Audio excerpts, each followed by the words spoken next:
Hi there, welcome to Wednesday Comics, The Gauntlet. I'm Garrett. I'm Alex. And we're here today to talk to you about 6 of our gems, or 6 books that we're looking forward to for the week of April 4th. April 4th, 2018. Booyah. First week of April. I don't know what that means. We didn't get fooled on April Fool's Day. Survived Easter. Well, I guess we did get fooled because we thought summer was coming. Because clearly no, because we're still 6 inches of snow. 2 hunks in the back seat instead of 2 hunks in the trunk, so... We're hoping to get outside someday, but probably not till June or July or some Free comic book day, that's probably when it'll be. And that's how we slowly wait for like the shade to just pass us. And then it gets warm. But yeah, we're going to talk about 6 books that we're looking forward to for this week, and we'll start with Alex. First one for me is Marvel 2-in-1, The Thing and the Human Torch, number 5. This is one of those gems that actually Marvin, Garrett, and I talk about, I think, every time it comes out. That we love this book. It's your Fantastic Four without being Fantastic Four. It's the Spectacular 2. I don't even remember what's going on with these characters. I just know that they're looking for... They went to another dimension, that's and right. they ran into basically... Wolverine and She-Hulk. Right. So anyway, this book is awesome. This is one of those gems that I look forward to coming out. Even though today I was like, what am I going to talk about? I knew this book was going to be on this list. And we did see that Fantastic Four is coming out in a book by Dan Slott, so this will run parallel to it. So it's fun to see how we get from this to that. So I'm a little weary about that. I know that's just me being pessimist, but we're going to get a Dan Slott crossover with Iron Man. Yeah. My next book is going to be Dr. Star and the Kingdom of Lost Tomorrows, number 2. I don't remember reading number 1, but I remember liking it. Marvin, shout out to you. He found it last night. Way to go. So proud of you. I am actually looking forward to this book. It's in the Black Hammer universe, which I think all 3 of us loved. Yeah, and we really enjoyed. Black Hammer's amazing. The Dr. Frankenstein one, no, not Dr. Frankenstein. Children Frankenstein was a great 4 issues. This is starting off to be a really strong book. I'm excited to get into it, see where we're going. I'm kind of getting antsy for Black Hammer to come back, which it will. Yeah, it's coming. Number 1 of Analog. This is my most excited book for me last night, or this morning on the forecast for you. Marvin read the description to me. I was like, I'm going to at least give it a try. Sounds like it should be spectacular. It's going to have a very sci-fi twist to it. The art style is really great. It's written by Jerry Dugan, who did Deadpool, but it's basically... How do I describe it? Kind of like not necessarily dystopian, it's only 5 years in the future, but just how the state of things are in the future with... how shit hit the fan. Right, basically. How about we got some Batman, number 44. I actually picked up both covers. This is the Selina Kyle Catwoman Finding Her Dress. Not caught up, as I said before, with my daughter being born. I'm a little behind on reading comics. This is probably one of my most excited for. And just to see Catwoman and Batman actually... gonna tie the knot blows my mind. Super pumped. Yeah.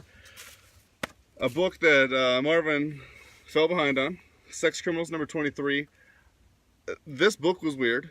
It was weird to begin with. Got really weird, like effed up weird. Now we're back to at least kind of dialing down more of a normal kind of weirdness. I know that's a lot of weirdness. This book is good. I don't think it's for everybody. This is for one of those almost like dark humor kind of fun stuff. I can't wait to read it. Marvin, I shout out to you. Get on this book. I actually will wait to tell you my 6th one when Garrett gets done with this. Yes.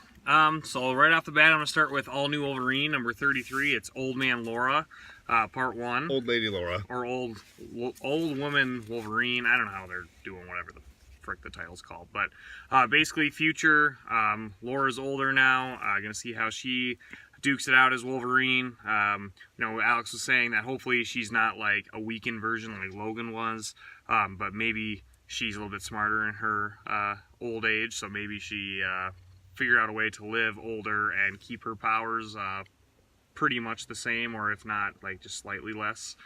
So very much looking forward to this. This series is ending soon. This is the 3rd to last issue, I believe. So definitely going to be fun to see, and maybe we'll get a look at an older Gabby too, like Honey Badger. And yeah, this cover looks sweet. So I was hoping there was a variant, but I love this cover. So next, got Curse of Brimstone, number 1, or otherwise known as Ghost Rider, number 1. Oh, no, okay, no, just kidding.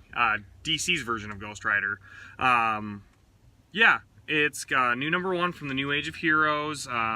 It's got Philip Tannen art. I think he's writing it too, right?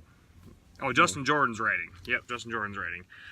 So I'm looking forward to it. I read the preview and I really liked it. I was saying that Philip Tan's art style, I got to get more used to, because like when I first saw it, I was like, I don't know if I could read a whole comic with that art style. But just looking in here, it looks fresh and exciting. And I think for a world, like for a book that's going to take place kind of in the shadows, that's a good art style to choose. So looking forward to it. And yeah, that cover's sweet. And I know it's going to be a Ghost Rider-esque type character. So looking forward to it. Next, a huge favorite of mine, Punisher, number 223, the last issue of the War Machine arc for Punisher. The first 5 issues have been incredible, lots of action, lots of great story, and then Punisher just being the Punisher. Like, Nick Fury sets him out on a mission, he does the mission to the point where Nick Fury's like, okay, man, maybe you should stop. And he's like, nope, sorry, following orders, bye, mutes Nick Fury. So, definitely need to check this book out. Holy shit, I just read the previous issue this morning. I was telling these guys this should be a Max book for how much blood and like deaths and violence is in this book. So definitely check it out. Another favorite of mine, Batman White Knight number 7, second to last issue. Oh, I can't believe it's almost over. That surprised me how fast this book is. I know, going. and it's great like to have a consistent book like this. And like, I just want to say to all you other artists, if Sean Murphy can get this done in this amount of time, anybody can. I know he might have had a head start, that's true, but like that, if you're going to tell a story that you're like trying to put out, like, try to get done ahead of time. I know that's always not possible, but this book has been incredible. The art's great. Story's been really fun. And shit's gonna hit the fan now that, well, spoilers. Joker's back, baby. So, well, it's on the cover. I think the thing is that like you said, the bar has been risen. He wrote. He doesn't do the coloring, isn't it? Matt Hollingsworth. Yeah. So other than coloring, everything is done by Sean Murphy. Way to go. This book is immaculate. Looks great. Reads great. Awesome. Yeah, can't say enough good things about it. So, very much looking forward to it, and the conclusion coming up soon. Next, I got Injustice 2, number 23. I said a couple months ago that it was dipping in quality. It's back, baby. Things are really coming to a head. All the superheroes are fighting again. You know, things have been kind of escalating. So, I don't know how much longer the series is going to go. It seems for the foreseeable future it's going to keep going. So, really love it. DC Universe, no rules, death everywhere. Once you're dead, you stay dead. Unless they decide to bring you back because, you know, magic, and it actually makes sense when they bring them back instead of just like, oh, you just landed in a That's field. bad, guys. And we're never going to tell you why. Never died. Right. So, definitely check out Injustice 2, or go back all the way to the beginning, get Injustice Year 1, and read it, the last 6 to 7 years that I have, and you'll enjoy it just as much as I have. Doubt it. Guaranteed. Maybe not this guy, even though he asked me for spoilers every issue. I want to know stuff. I just don't want to read it. And our last gem of the week that we're sharing is Isola number 1. It's written by Brendan Fletcher, art by Carl Kerschel, with art also by, I forgot what the girl's name. I give her credit to. We got Masasic. I don't know how to say her name. I think that's right. But, I mean, there's been a lot of hype for this book. Brendan Fletcher and Carl Kerschel have been friends since childhood. They've been working on this book behind the scenes while they've been working on like Gotham Academy, which I really enjoyed. They've done a lot of world building for this. They say it's got similar aspirations of like a Hayao Miyazaki film or like Studio Ghibli. So if you're looking for something that has a great world building, lots of hope and lots of magic and mystifying fun, and great kind of like your Japanese culture texture and art style, like this is the book for you. I'll tell you anything, that team working together, you can just tell they have fun with whatever they are trying to tell, and this is one you definitely want to pick up. I think this is one that, you know, going down the line, you're going to wish you picked up issue 1. So get it now, because seriously, guys. This is going to be like a Lazarus, is what I think. Yeah, it's going to be like a Lazarus. It's going to be like, I mean, I would say even Saga. Yeah. I mean, it's going to be one of those big ones that when it gets to issue 30, you're going to be like, God, I wish I got issue 1. So pick it up. You need to pick it up. So it's hard to top that this week. So yeah, we hope you have a good week of reading comics. Just so you guys all know, we're not doing a normal week of book reading. We're actually doing our whatever the long title is that you gave us. Right, so it's Wednesday Comics proudly presents Wednesday Comics Leave Extraordinary Gentle People proudly presents Day Tripper. It's a 10-issue run. Great book by Fabio Moon and Gabriel Ba. Read this book. Give us a call. Call Marvin on the... Right.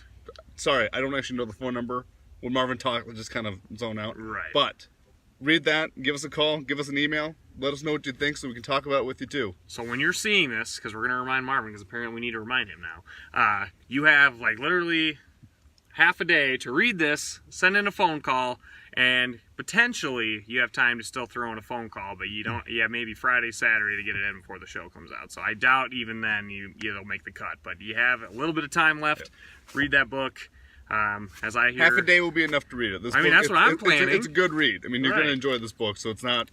Anyway, if you want to read it real time like me, you can just watch this video tomorrow and right after start reading, and then boom. You'll be farther than us. You'll be farther than I will be on this book. So, well, have a great week reading comics. I'm Garrett. I'm Alex. And this has been Wednesday Comics, The Gauntlet. Hey, everyone. Keep collecting those gems. Was that better? We weren't statues? Hope you liked it. 3, 2, 1, 5, 4, 3.